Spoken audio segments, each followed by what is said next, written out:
नमस्कार, माझे नाव पोलीस निरीक्षक विजय ढाकर, येरोडा पोलीस ठाणे। सध्या माझ्याकडे क्राईमचा चार्ज आहे। येरोडा पोलीस ठाण्यामध्ये 26/26 कलम 318 1 4 319-2 BNS स कलम IT ॲक्ट 66 प्रमाणे गुन्हा दाखल असून सदर गुन्ह्यामध्ये एक महिला फिर्यादी आहे। त्यांनी अशी फिर्याद दिली की त्यांना एका मॅट्रिमोनी ॲप वरून एक इसम आदर्श म्हात्रे नावाचा एक इसम आहे। त्याचे अनेक नावं आहेत, आदर्श म्हात्रे, रोहित पाटील, प्रशांत पाटील, अनेक अशी अनेक नावाने तो वावरत आहे।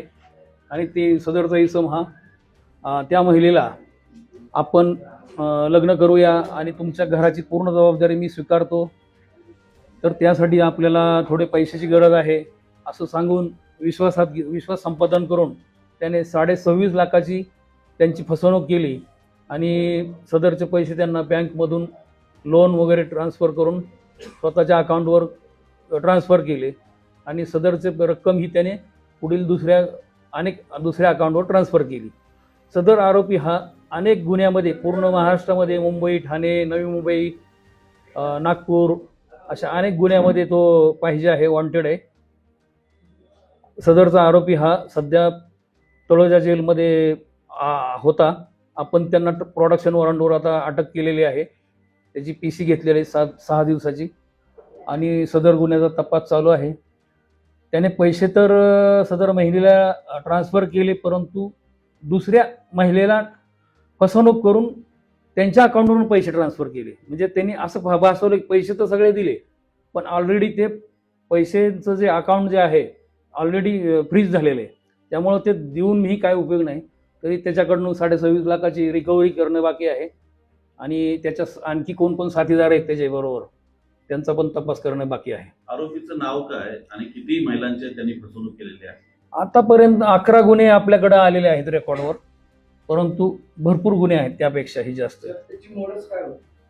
मोडस तो मॅट्रिमोनी ॲपवर स्वतःचं हे प्रोफाईल टाकून त्यांच्याशी जवळीक साधून फोन वगैरे करून प्रत्यक्ष भेटून त्यांना मग प्रेमाचं वगैरे हे नाटक करून लग्नाचं आमिष दाखवून तुमच्या घराची पूर्ण जबाबदारी मी घेतो आणि तुम्ही मला त्यासाठी आपल्याला फ्लॅट घ्यायचा आहे किंवा मुलांच्या भविष्यासाठी आपल्याला कर्ज काढावं लागेल, माझ्याकडे एवढी रक्कम आहे तर तुम्ही बाकीचे वरचे पैसे तुम्ही मला द्या असे ते।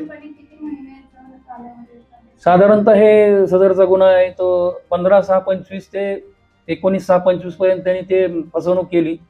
नंतर आपल्याकडं 10/1/26 ला गुन्हा दाखल झालेला आहे। किती महिला आपल्याकडे आल्या होत्या? किती महिलांची? नाही, सध्या आमच्याकडे एकच महिला आली होती। किती महिलांची फसवणूक केली आणि तो मॅट्रिमोनी ॲपवरती कधीपासून? तो बऱ्याच वर्षापासून आहे तो।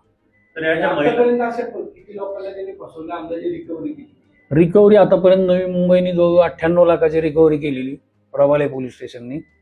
बाकीचे आता वाकड पोलीस स्टेशनने बी ताबा घेतला होता, परत मुंबईमध्ये पण घेतला होता त्याचा ताबा, वडाळा पोलीस ठाण्याने त्यांनी पण रिकव्हरी केली। त्याचं लग्न झाले का सर? नाही, लग्न नाही झालेलं। अंदाजे वय काय? त्याचं वय 34 वर्ष आहे।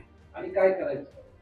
तो काय नाही, शिक्षण वगैरे एवढं जास्त शिकलेला नाही तो, पण तो इकडं तिकडंच असं फिरवणं। कोणत्या महिलांना टार्गेट करतात? म्हणजे मुंबई, पुणे अशा वेगवेगळ्या अशा अनेक, म्हणजे पुणे, मुंबई, अलिबाग, तो मूळचा अलिबागचा, रायगडचा राहणारा, तिथं पण त्याचे 2 गुन्हे आहेत अलिबागमध्ये आणि बाकी मुंबईमध्ये आहेत, नवी मुंबईला आहेत, ठाण्यामध्ये आहेत, नागपूरचा पण आहे।